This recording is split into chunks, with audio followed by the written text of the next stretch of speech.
Good evening. Thank you all for joining us. I'm very excited to be here on One Tribe, One Day. Happy One Tribe, One Day. This is our 8th annual One Tribe, One Day. And I don't know if others have been keeping an eye on the fundraising totals as closely as I have, but we have received contributions from, it's over 7,000 the last time I checked, members of the WMSURE community. So it's really terrific always to see the WMSURE family really step up and support so many areas across campus that need and deserve support during this particular day and year round.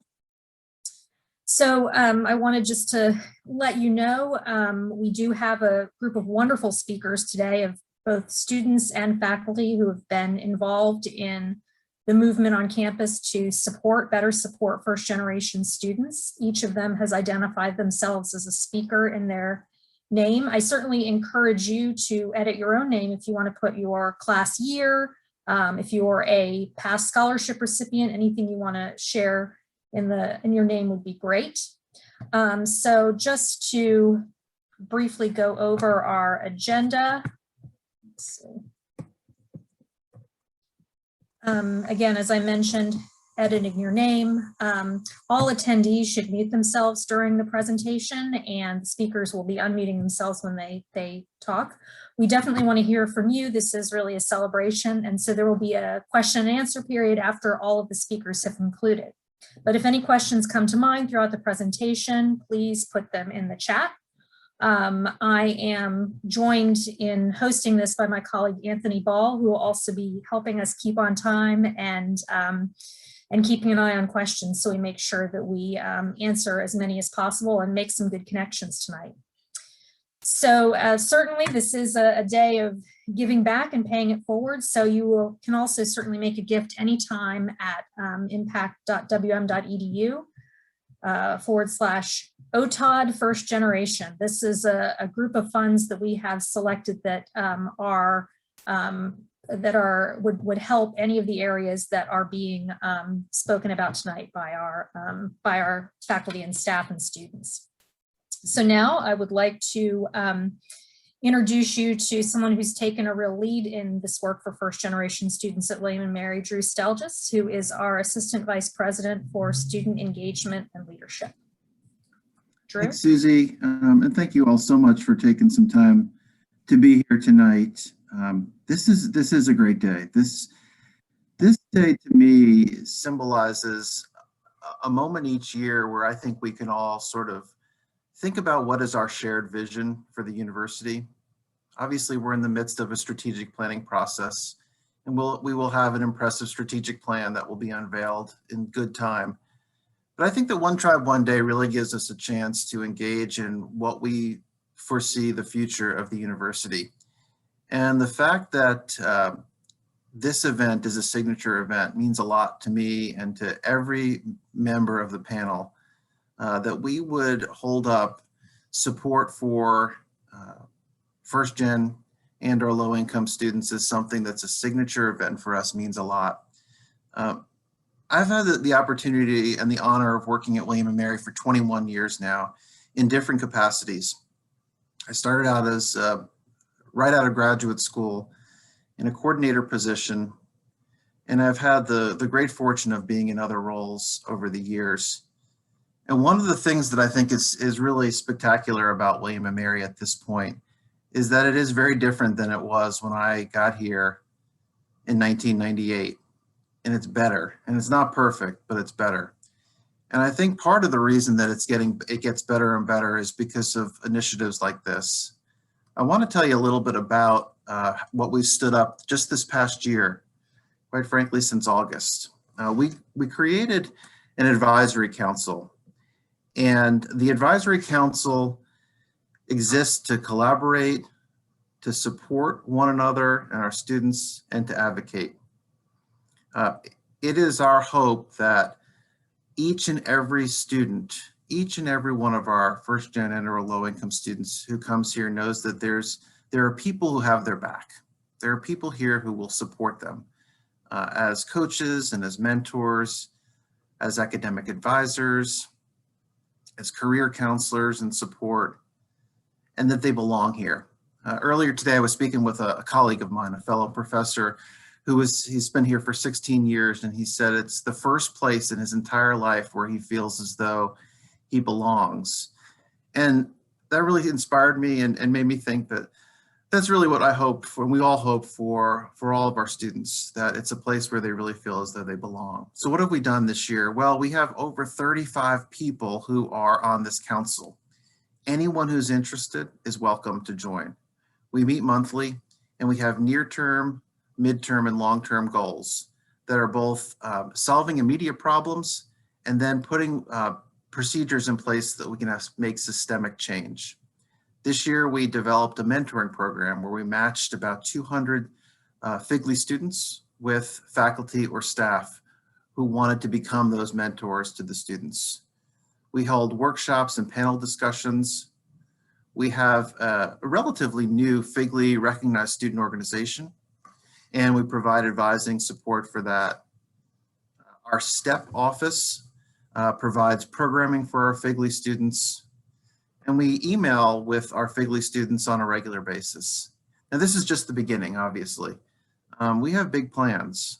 Our council is drawn to the idea of long-term commitment to and systemic change that will support our FGLI students, in large part because there is a deep sense of connection among council members. We get it.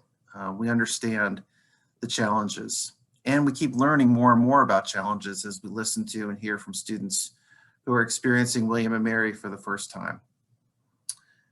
So if you haven't already, if you would just go ahead, like Susie suggested, if you would go ahead and share in the chat your graduation year, if applicable, and why you're attending the event tonight. What drew you to this? Curiosity, connection, similarities, wanting to learn, interested in listening. Maybe you yourself were a first-gen student or a scholarship recipient. And as you're doing that, I'm going to go ahead and introduce our FGLI video that Anthony's going to share on the screen and play. But this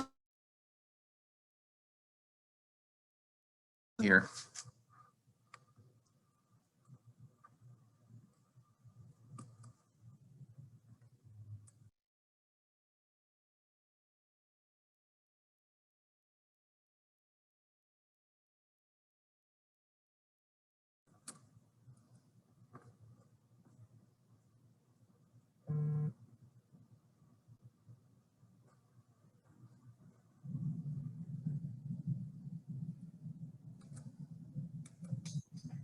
There's no audio.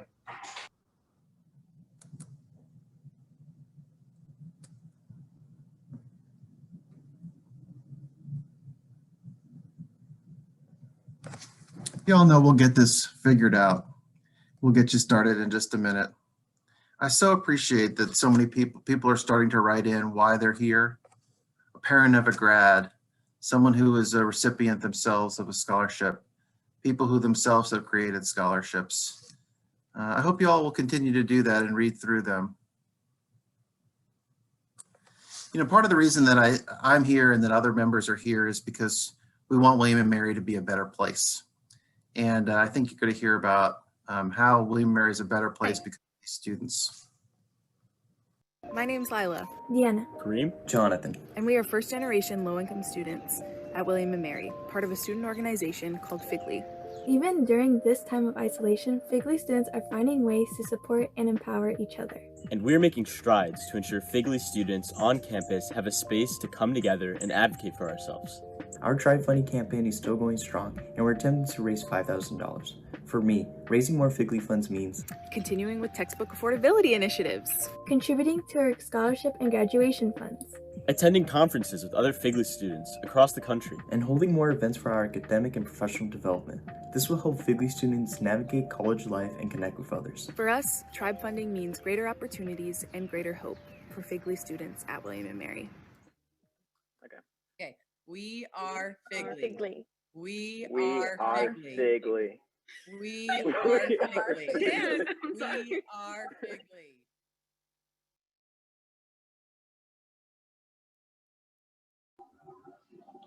Hello, everybody. My name is Jordan Shields. I'm a class of 2023 student here at William & Mary, and I'm currently serving on FGLI's exec board. I do a lot of the social media outreach, and I help plan some of the events. And next year, I'm going to be FGLI's next co-president along with Orlie. And so I chose William & Mary as a school at first because I absolutely loved the community here. I thought it was a great place to be, and I got accepted, and well, the scholarship that they gave me had a little bit to do with it, but I got accepted and I came on Admitted Students Day, and I was still tossed up between a couple schools. But coming here to the campus and seeing everybody just smiling and everyone interacting, I signed the acceptance papers that day and made the decision. And it was great. It was super exciting. And a couple days before I came to campus, Dr. Dane Pasco, who is our staff advisor, and like last year originally got FGLI up and running and turned it from an idea into like a actual organization. He emailed me a couple days before I came to campus, and he just introduced himself and he welcomed me as a first generation student. And when he sent that email to me, I was confused at first because I'm from Norfolk, Virginia, and in Norfolk, Virginia, it's not really out of the ordinary to be first gen and low income. And so I didn't really even realize that this was a big part of my identity until I came here. And so when he sent me that email, at first I was kind of like, this is very nice, but I don't really know why I need a different introduction. But then I came to campus, and I definitely felt very connected to other people, but at the same time, there was just something that I was not connecting with other people with. You know, it's really hard to be in a room of other people that parents all went to college and everyone comes from a higher income place, and just family dynamics are a bit different.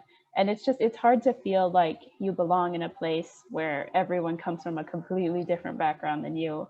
And so then I started to realize why he sent me that email and why it was important to introduce me and to welcome me as a first gen student. And so I reached back out to him and I said, thank you for the email, and was wondering if we could meet and talk about this. And so I met with Dr. Pasco, and he started to tell me about this idea that he had to make this organization and to start holding like empowerment groups and everything, just to talk to other first gen students and connect with them and talk about issues that we face as first gen students. And that was a great idea to me. And so I started going to the empowerment groups that we hold, where we just like talk about things that are important to us and things that some problems that we face as first gen students, and just like connect with each other and have a place to talk where we can all relate. And so I went to a couple of them and I really, really loved it. And so I found out a way to get more involved with FGLI. And so last year, it being such a new idea and a new organization, everything was so exciting to see everything moving in the right direction. And then, you know, everything went up in the air. But it was still a great thing to be a part of. And then coming into this year, getting to be on the exec board with the rest of our wonderful exec boards and our wonderful current co-presidents, Jonathan and Vanessa. It's such a great thing to see. And then to see all of the steps that the faculty is taking and all the steps administration is taking, and just so much support. It's just so great to see everyone being here and everyone wanting to support us. And it feels like such a great thing. And so I think that FGLI is an immensely important organization for other students to have that connection and for other students to feel supported, because I didn't even know I was first gen really until I came here, until someone told me that I was first gen. And I don't know what I would have done. You know, I don't know how I would have felt, how I would have found my community if it wasn't for that. And so I think that this organization is immensely important in both giving information to people who aren't first gen about how they can support first gen students and how they can be more open and more accepting, but also to first gen students themselves, because a lot of times we don't even know. And a lot of times we're kind of scared to talk about these things, and we're kind of scared to put ourselves out there as first generation and low income students. And so I think that this group is important to give students a platform where they're able to feel accepted and not feel ashamed of their backgrounds. And so, yeah, and a couple of things that I and we as an organization would like to focus on next year is definitely giving support in an easier way. It's definitely been hard to get student engagement this year, as with everything has been. But, you know, it's still been really good. We've had good turnout at we host workshops and empowerment groups bi-weekly. And so empowerment groups are just a platform where we as FGLI students can talk about problems that we're facing and relate to each other and talk about things like imposter syndrome and just stuff like that.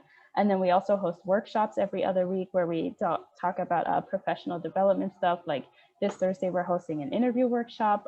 We hosted a resume workshop a couple weeks ago. And so some things that we want to focus on in the coming years is like definitely having more workshops like that and more speakers to come at our workshops, and just having a platform for students to feel supported and for students to feel engaged and like they have a community that they can always count on here. Yeah. And so currently we're trying to raise money for a couple of scholarship funds. We're having a tribe funding campaign currently to raise money for a study abroad scholarship for first-gen students, because I know that's a really big thing at William & Mary, and lots of people study abroad here, and for a lot of first-gen students, they feel like it's out of the cards for them. And so it could definitely be hard to talk to your friends, and everyone's talking about, you know, their study abroad experiences or their study abroad plans, and like you're the only one that like doesn't have anything like that. But so that's what we're currently trying to raise money for in our tribe funding campaign, and we definitely want to far in the future have a lot of different scholarship funds like that. But yeah, those are a couple of things that we're hoping to do in the future. And I just wanted to say thank you guys so much for being here, all of the participants. Thank you guys for turning in. Thank you so much to all of our speakers that are here and taking the time out. Just thank you so much for being here. Yeah. And thank you, Jordan, for being with us this evening. That's awesome. So I'm Lauren Garrett. I am the Director of Student Transition Engagement Programs, and STEP for short. And I have the privilege of working with our incoming students as we introduce them to William & Mary and help them build the community that we want them to experience over their course of time with us as undergraduates. Working with first-gen and low-income college students is a little bit difficult because, as Jordan has mentioned, they're an invisible population. We, until recent years, have not necessarily had really robust data about who self-identifies as being first-gen or low-income within our William & Mary community. And because of that, we haven't really been able to hone in on the needs that are specific to this group of students. Some of that changed, though. About 6 years ago, the STEP office began to implement the new student inventory, and it's just as it sounds. It's a survey where we ask our incoming students, both first-time in college freshmen and transfers, to share with us a little bit about themselves in terms of identities, affiliations, and interests. And at that point in time, we included first-gen and low-income questions because we simply didn't know where the information was being gathered, who had it, where it was being stored. And it wasn't necessarily a conversation that we were having at this level at that point in time. Since then, though, the university's gotten on board. Groups like this have started to come together. We're having conversations across silos. And with the establishment of the FGLI's recognized student organization, we're seeing movement, we're seeing change. And this is really exciting as an alum who knows what it was like when I was a student and saw some disparities and saw some gaps. And it's nice to be part of the evolution of moving your university, your alma mater forward. And so really glad to be part of the conversation. What I can tell you about FGLI students right now is that there are more than you may think.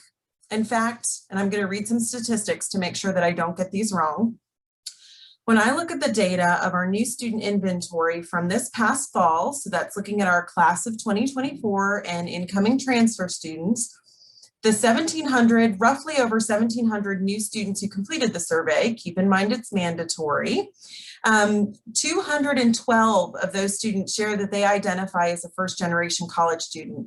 That's 12%. 381 of those students within the 1,700 noted that they felt to be low income. That's 22%. Of the students who identified as first-generation college students, 71% of those students also claimed low income status. This is a data point that we have never had or did not have before 6 years ago. And so now that we have this data, we have the interests from the inventory, and we have this recognized student group who are engaged and want to be part of change, we're going to be able to move some mountains. And it's going to be pretty remarkable to see how quickly this all goes. Now, I should say, also as Jordan mentioned, that some of our students don't answer these two questions because they simply don't know what they mean. Because in their communities, first gen, low income, they might be the norm, the usual. And in some cases, some students are still afraid as new students, even though the information is kept private, to share with us those statuses because they don't necessarily want that to be held against them. And so this is an evolutionary process as we work with our students to gain trust in sharing this information and as we start to build these programs. And I think that there's a lot of opportunity for us with this group to begin really sort of figuring out who our students are and what they want and need from us. Now, I am pleased to report that thanks to the Parents Fund and private donors, our Office of STEP has been able to provide virtual and in-person, when we were pre-COVID, of course, meetups for current and new FGLI students during orientation and over the course of the first year. We were able to deliver some networking and educational workshops based off of their new student inventory responses. So again, specific, tangible ideas for those students that they could connect over. And then this year, we've been privileged to have within our office a graduate assistant out of the School of Education who's been focusing specifically on the transition and persistent needs of first generation and low income college students. And we're thrilled that hopefully with your help today, we'll be able to fund a position that solely looks and supports our transition and persistence of FGLI students so that we can continue exploring both the individual and systematic opportunities and challenges that exist here at William & Mary so that we can support student success from start to finish. So this is, of course, where you all can get involved. We're always going to be looking for speakers, panelists, networking connections, mentors, as Drew mentioned. And of course, we never turn down a good sponsorship opportunity. So as we learn more information, we will share it out with you, our friends and colleagues in this journey. Again, so glad to be here with you today. And I look forward to hearing from the rest of our speakers this evening as well. Thanks. Thanks, Lauren. My name is Professor Iyabo Osiapem, and I am here with Professor Katherine Barko-Alva, and we are the co-directors of WMSURE, which is the William & Mary Undergraduate Student Research Experience. So our organization was founded in about 2010. Professor Barko-Alva is putting a video of our organization in the chat. And our organization is designed to help about 60 students a year that have been awarded the William & Mary Scholars Scholarship. And the scholarship is for students who are underrepresented, historically excluded, first gen, and low income. And the goal of our program is really to help students who are William & Mary scholars get acclimated to the William & Mary College environment. And we do that by having weekly workshops on Wednesdays, usually in person and usually with food, but now on Zoom. And these students really come together weekly to get to know each other and they're introduced to services across campus, like the Writing Center or Study Abroad or the Dean's Office or any type of service that can ensure their success. And so our weekly workshops are really useful for our students who While their experiences on campus are not entirely unique, sometimes they feel like those experiences are unique. So they come to our workshops and share with each other, share with faculty. Each year we have 6 faculty fellows, mentors, who work with students on research, like they're actively engaged in research, hence the research in our title. And these faculty come from across the William & Mary campuses, from arts and sciences to education. Professor Barko-Alva is in education, I'm in arts and sciences. And we have faculty from the business school, the law school, and we will have faculty soon from VIMS. And these faculty work as mentors with our students on research, and they're engaged actively in either summer research projects or honors theses. And some of that research is actually published. We have students who are first authors on research coming directly out of these projects. We just had our annual inaugural conference. I'm not sure which order that should go in. We had it in March, we had it on Zoom, and this was an opportunity for our undergraduate students on this campus and from across Virginia to come in and showcase their research. So funds from donors really help literally in our work. And like Jordan mentioned a little while ago, the funds will help us with study abroad programs that often students feel like it's entirely out of their reach, and will help engage faculty with our students. And hopefully it would help send our students off to graduate school, which we also help with. So we have a wide network of alumni, which we reach out to often, and those funds really go directly into the hands of our students. Dr. Barko-Alva, did I miss anything?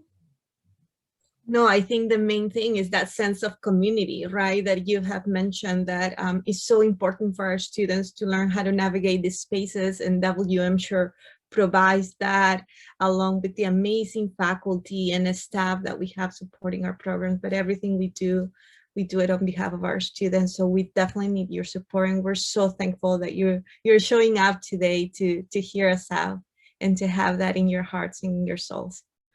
And please make sure to check out our video. Thank you.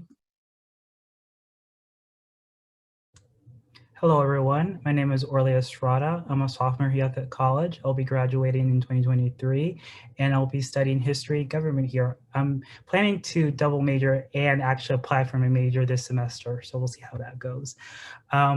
So why did I pick William & Mary? As a first-generation low-income student, for me, the most important factor in deciding for college was the financial aspect of it, affordability.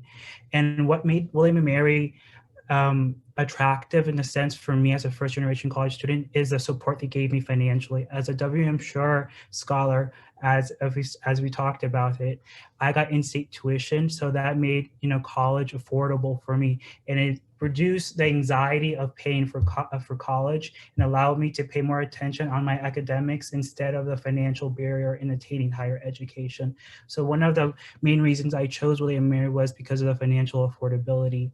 Second, I chose William & Mary because of its dynamic community.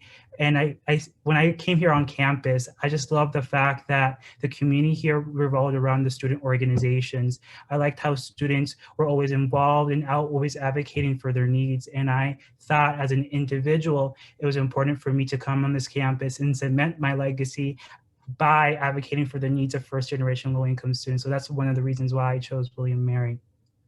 And third, I also chose William & Mary because of its reputation. William & Mary is known as an academically rigorous, school, but I thought as an individual that difficulty in the academic rigor as a first-generation low-income student would push me to become the best version of myself, and I wanted to also dedicate time to my academics. So I thought that was one of the important reasons. And third, another reason why I chose William & Mary is because there was institutional help in facilitating my transition to here at William & Mary. I know that a lot of institutions talk about they increase their diversity, but there's no resources in helping those students throughout their 4 years at college. And what makes William & Mary different is that there's institutional help every year of your college years in order to make you successful. When I came here on campus, I just want to say thanks to Shanae Owens, because she held the PLUS program. That was a pre-orientation program that helped me find resources here on campus.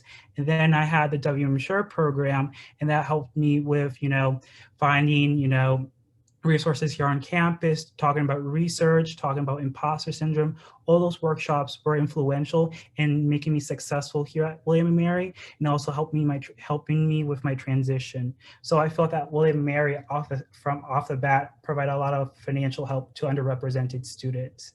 So now talking about FGLI, I'm serving as the chairman of the advocacy committee for FGLI. So my role is on advocating for the needs of first generation low income students. And one of the ways that we get, I guess the needs of our community is through our empowerment sessions. Our empowerment sessions are places where first generation students come together and talk about the issues that they're facing. And this is a place where students can talk about, imposter syndrome, and we talk about how to provide help with that. So from our empowerment sessions, we get, I guess, the issues that first generation low income students are facing, and we take that to faculty and we take that to the administration so we can find solution to those problems here at William & Mary. And second, our academic workshops are tailored specifically to first generation low income students. So we talk about resumes, how do you build resumes, how do you make your cover letters? And then we also talk about career development and how do you apply for your major, how do you go to graduate school, and how do you build that career. So these empowerment sessions and these academic workshops are specifically tailored for first generation low income students, so they're prepared for once they leave William & Mary, and so they're successful here at William & Mary too.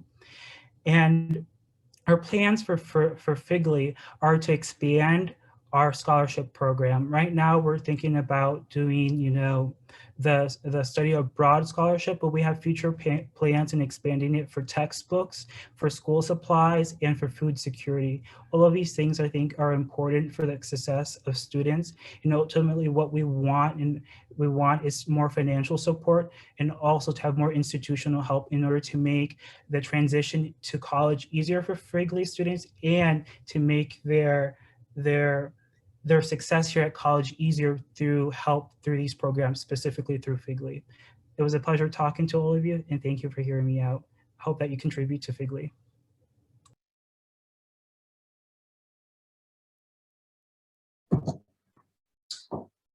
Thank you, Orlie. It was perfect that you went right before me, because I will be speaking about one of the programs that you mentioned.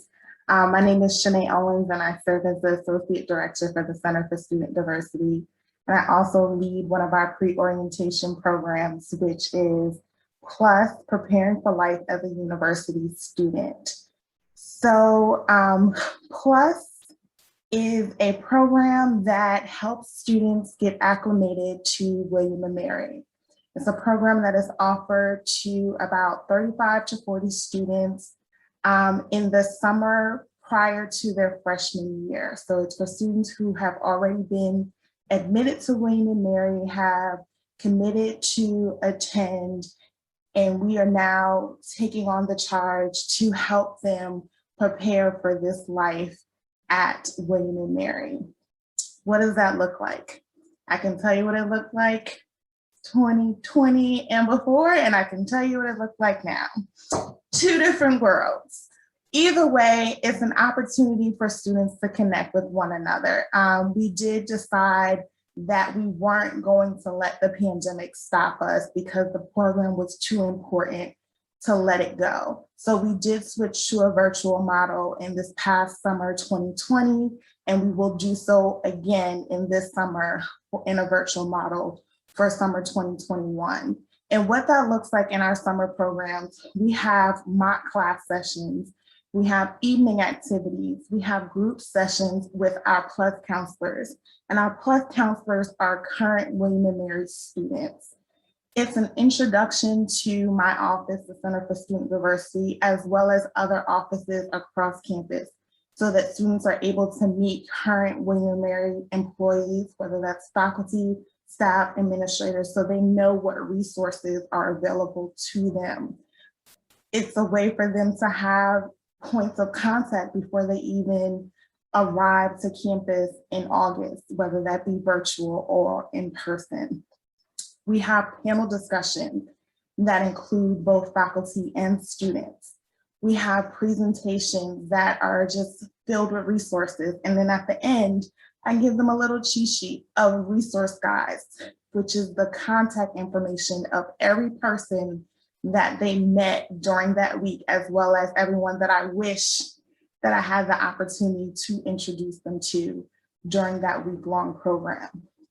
I will note, as I'm looking at the screen of speakers, through this program, we have an opportunity to work with every speaker that is presenting today. So through the STEP office, we work with Lauren through planning the PLUS program, as well as throughout the year, to make sure that the students are continuing to be supported, not just leaving them in July and never speaking to them again. That doesn't work for me. Through WMSURE, we introduce them with a session guaranteed every year that they're introduced to WMSURE. And then in return, WMSURE has decided, hey, come hang out with us for the rest of the year. So all the students who participate in PLUS are then eligible to participate in the WMSURE workshops that are weekly. We also work with Drew. I myself, as well as one of my colleagues, serve on the FGLI advisory board. Orlie was a PLUS member in the summer 2019. Through Kathleen Powell and the Career Center, we have a session where we introduce the students to the Cohen Career Center. So, and of course, through advancement, they help us to make sure that we're able to continue to fund this program. So it is very important to us that we are collaborating with our partners across campus, because this program doesn't work in one office. We are making sure that we're supporting students across campus. Even before students are admitted to the program, I've created a not advisory board, but a PLUS committee where I have members from admissions. I've included Dane Pasco in this past year because of the, can't think of the form that Lauren was referencing, but just thinking about how people are working with different students across campus. So as we're reviewing applications for the students who need to be in the program, we're specifically looking at FGLI students to make sure that they are included and supported within that number of students of applicants. So we work closely because they have the figures of who's first gen, who's low income, who's coming from different areas across campus, so that we're creating this community for that PLUS year. So how you can help, that's the most important question for today. Through donations, that is how we have been being able to thrive, not just survive, but thrive. So in the last 2 to 3 years, we've expanded PLUS, so it's not just a summer pre-orientation, but we've expanded it to a year-long program. So we have workshops throughout the year where we ask some of our colleagues as well as alum to come and lead sessions to help teach students, whether that's life skills. We're not just teaching students to have a job. We want them to live and thrive when they leave William & Mary. So those life skill workshops throughout the year. Also through the externship, and I saw Roxanne in the chat with the Washington Center. So we have an externship during spring break, and we rely on alum to help guide students and allow them to shadow during their spring break. So that's an opportunity to be involved, to lead workshops, to lead, to network with students. That's how alum and parents can get involved with the PLUS program. I'm going to add in the chat a link to our website, which just gives an overview of the PLUS program, as well as from that page, there's a link to testimonials that includes student experiences as well as experiences of past counselors, just saying what the program has meant to them. So, thank you. Oh, thank you, Shanae. Hi guys, my name is Amber Blanton. I graduate this year at the end of this semester, so I just ordered my regalia earlier today, so I'm excited. I'm from Virginia Beach, Norfolk area, same as Jordan, and I chose WMSURE because I'm actually a transfer student from Tidewater Community College, and where I'm from and my my socioeconomic background, college never really seemed like an option to me growing up. It was never really talked about, never really supported beyond a dream. So I was like, you know what if I tried community college and see how that goes from there? And that worked out. And well, the state of Virginia has the college transfer grant program, so it helped guaranteed admission for colleges. And I saw WMSURE and I was like, I never thought I would go to this school. So let's apply for it and see how it goes. And I, since I'm graduating this semester, character arc, it's gone great. But one of the reasons why I really wanted to go to WMSURE, speaking seriously, is just some of the reasons cited earlier, like the dynamic student community. I really wanted to go because it had the linguistics program, like my specific interest, which Dr. Osiapem is one of my professors. So I also really like the small sense of the community. I like very academically focused, very cozy. These are all really big appealing things for me. And my affiliation with FGLI is before the club was official, I helped start it. I was in contact with Dane Pasco and talked with him about like writing the Constitution and everything. Though from my end, so some of the challenges I face being FGLI and a transfer student is I have a really hectic work-life balance. I was working 2 to 3 jobs depending on the semester, and you were between 40 to 60 hours. So eventually I kind of had to step into the shadows, but I try to pop in when I can, especially for those group empowerment meetings. Those are by far my favorite, and it's great to see all the community that gets together and the infrastructure that's like literally being built by the time I was admitted here till now that I'm graduating. It's really inspiring, and I'm glad that those resources are there for everyone now that really need it. So what I want to talk about is just like, I'm so proud of FGLI and what it's become. And I really hope that future students that are FGLI identifying can have the visibility that they need, both on the social sense to feel validated and heard, but also on the campus-wide, like infrastructure and policy sense, like hearing of all these programs and stuff. It makes me so happy. You guys don't understand. I'm so happy for everyone and all these opportunities. But I do want to admit, being FGLI and in addition, FGLI transfer student, things can be difficult, but I don't want that to be seen as necessarily a bad thing. I think ultimately, like surviving through all these, like, the difficulties and the responsibilities, it gives us a different appreciation for life and like what that necessarily means that others may not exactly, share off the bat. And it, like further from that, it teaches us that we can always, our initial like limitations that we set on ourselves aren't hard limitations. Like we can push past them and go above and beyond what we ever thought we were going to do. On my end, I'm thinking about graduate school. Again, I thought that was a dream within a dream growing up. So I'm really hoping to get a master's in linguistics or education. I'm still deciding and go from there. So I want to thank everyone for being here, listening to the story and listening to everyone during this talk. It's been amazing and great.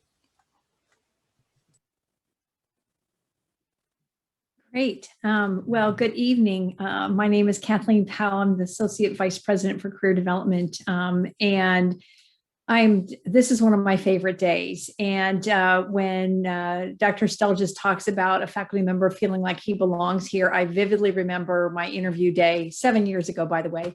But I remember my interview day, and I remember walking down Jamestown Road, and I just knew it was a place that I wanted to be and that I had to be. And Jordan, I'm in your same bucket. I did not know that I was first generation. We didn't call it that back in my day. But when I think about the Cohen Career Center, and the whole idea is access and social mobility for our students and lifting up our programs so every student has access, and in particular, the FGLI students having access to our programs and our services. It is those private donors that come in on One Tribe One Day and other days as well, but specifically today that really make a difference and have an impact. So no matter where folks are giving for this day, it's going to directly impact our students and programs and services that we offer. And the theme that everyone has heard is just this connections. So Shanae talked about it, Dr. Iyabo talked about it as well. And my internet connection's unstable, sorry.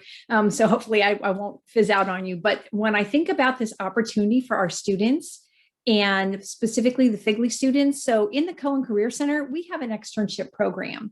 And we do ours during the winter break, and it's been virtual. But once we get past COVID, it will be an opportunity for our students to travel. So we have a travel fund that we lift up for students so they can partake in these opportunities. We have internships. We have, I already mentioned the externships, but I can't remember, my parents talking about an internship and you needed to have one or you should have one. I want every student to have that opportunity. I want the funding to be available for those students who are looking at an unfunded internship because they need that experience. We do work with the WMSURE Center. We work with the Charles Center. We lift up these opportunities. We think it's so important. We have a Dress to Impress closet. So sometimes clothing is an issue in terms of interviews. We have a free clothing closet where you come in, you pick what you need for your interview. We help you pick those things and then off you go. So if you've not interviewed before, we want you to have those things. Again, it's those private dollars that are given to support these programs. We have a Wine, Dine, How to Act Fine. If you were like me, you did sit down at the table and you had a fork and sometimes a knife. But when you go for a meal and you're interviewing, you might have a variety of flatware at your table. And we want you as students, we want our students to know that when you sit down, that you can focus on that conversation and you don't have to worry about which fork to use or what knife to use or, whose napkin is whose napkin, any of those things. We just want those to be in the background so you can shine as a William & Mary student. I will also say that Drew, Dr. Stelljes has been very gracious and kind and has appointed one of my staff members to serve on the council. And we think that's really important. And I'm going to circle back with Jordan and Orlie either tonight or tomorrow just to talk about that resume writing and those interview skills and how the Cohen Career Center can support your group. So we think it's important. But I will close by saying that it is, again, the donors today that make a difference tomorrow and for our students. And we couldn't do what we do without your support and your help. So it's been a pleasure to be with you tonight. I'm so honored that I was invited, and I'm going to turn it over to Susie. Thank you, everyone. This has just truly been a wonderful discussion, and I think we're all now learning more than we even ever knew that was happening at so many places on campus. Just briefly, and then I want to jump to Q&A. So my role at William & Mary, of course, is to engage parents, alumni, other donors to support scholarships and our scholarship recipients. But what I do is a university-wide effort.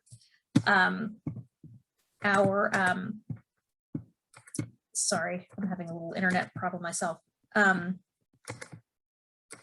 Our scholarships were our highest priority of our fundraising campaign that just concluded this past summer, our For the Bold campaign. But even now that it's passed, we continue to try to raise more money every year to recruit and support talented students like the ones you're hearing from this evening. Each year, about a third of our undergraduate students are awarded financial aid in order to afford the opportunity to attend. And of course, the pandemic has increased that need. Certainly, families have faced job losses and other situations that have meant they've needed to appeal to financial aid for additional support. But again, at the same time, Friends of William & Mary are really stepping up. Even after the For the Bold campaign concluded, I kept hearing from donors who wanted to know how they could help, and who were interested really in equity and social justice and diversity. And certainly the class of 1971 around their 50th reunion has got a fantastic leader in that effort as they have established a new scholarship endowment to support first-generation students. I have also worked with donors who have been interested in supporting our international students, our DACA and TPS students. And then I'm also now working on a new initiative to establish a scholarship, a donor who's interested in supporting descendants of those enslaved by William and Mary, and to establish a scholarship to support that potential group of future students. So clearly the easiest way to support scholarships at William and Mary is by giving to our Scholarships Impact Fund, which I know many of you on the call and throughout the years have given to, and gifts of any size help. You will note I posted in the chat the link to our most recent annual report, and if Amber Blanton looks familiar, it's because she has been very generous in sharing her story with all of our donors through that report and other fundraising efforts. And, you know, again, through this call, I think we recognize this is not just about getting students to campus and helping them cover tuition. It's about really helping them to thrive while they're here. And so I want to thank you all. I'm going to post, of course, the giving link in the chat again, but at this point, I really would like to open it up for at least a few minutes of questions. So certainly post any questions in the chat, or again, since we're not a huge group, if you just want to turn on your speaker or raise your hand first, I guess that would be a great way to engage any of our speakers or each other.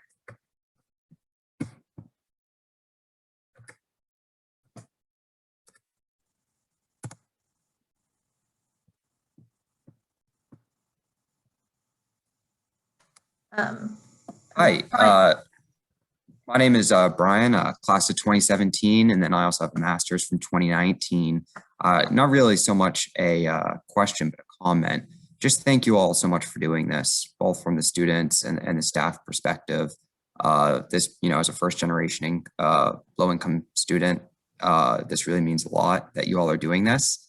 And, you know, don't feel bad about leaning on alumni for support, financial, volunteer, otherwise. So yeah, this is just really impressive that you all are doing this, and definitely ask us for a lot of money. Jimmy too. I was texting with Jimmy.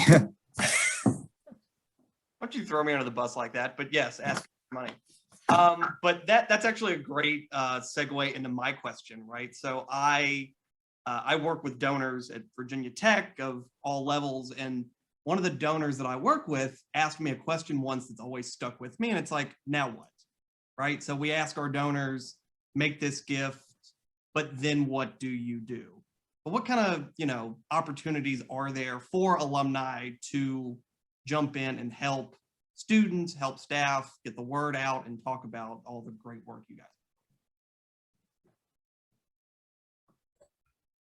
Jimmy, that's an excellent question. WMSURE is actually having an alumni panel on April 28th. So we are bothering our alumni to come in, and we do a lot of networking.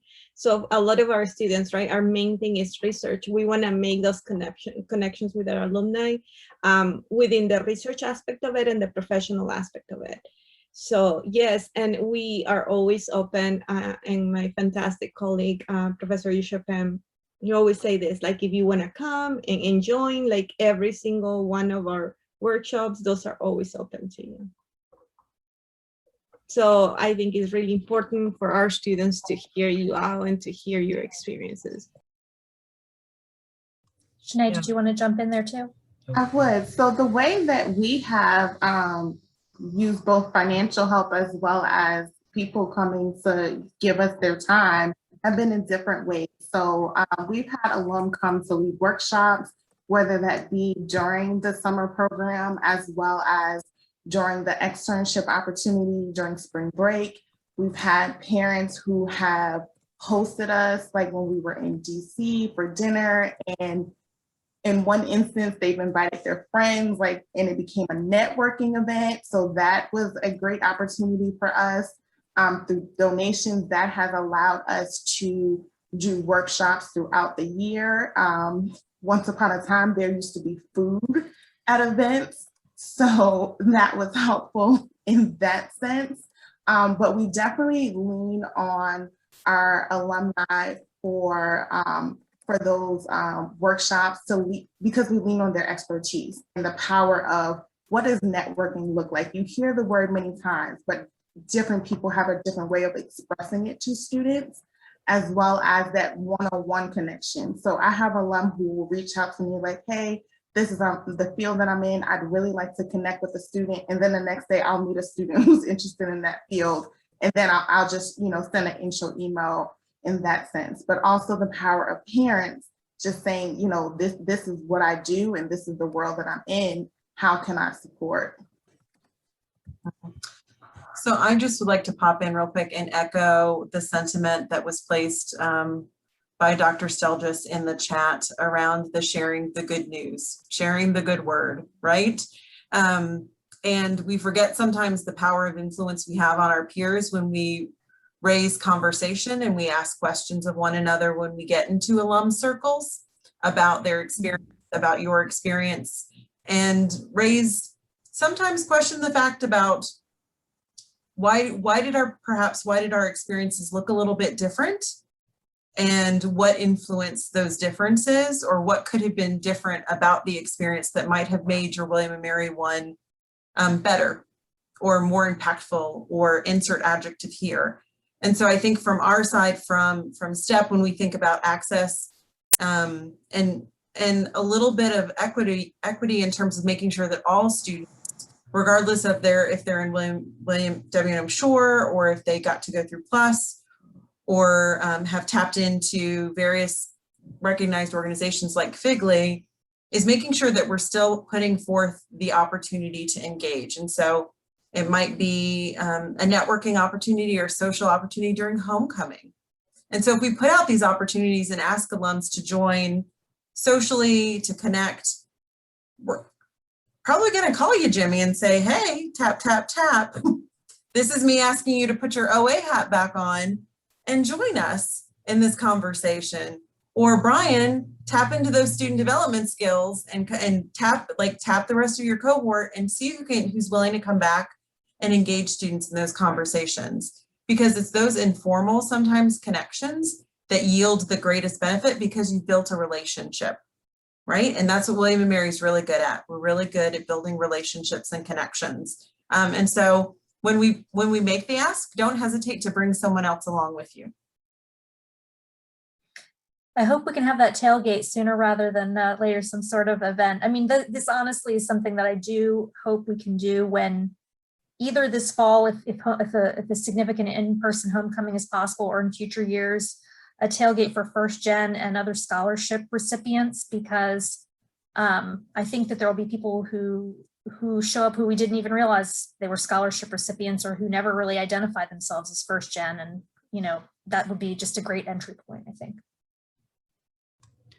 Regarding the alumni support, this semester we wanted to have a workshop specifically having alumni and talk about their career development and path, but actually we didn't have enough alumni in order to have that workshop. So we would love to have support from all of y'all and become panelists and talk about your career paths here at William & Mary and your experience here at William & Mary. So we would love to be in contact with y'all, and we would love you to be part of our panel this upcoming semester. So I'll add the FGLI email in the chat, and you can contact one of us, and we'll be more than happy to have you as a panelist in our workshops.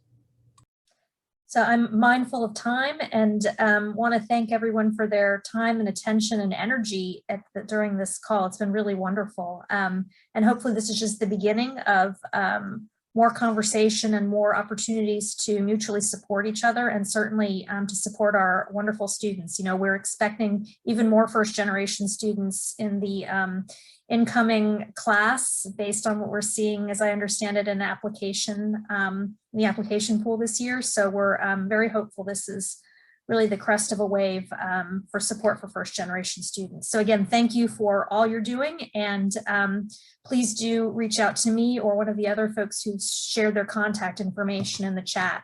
Happy One Tribe One Day again. Thank you.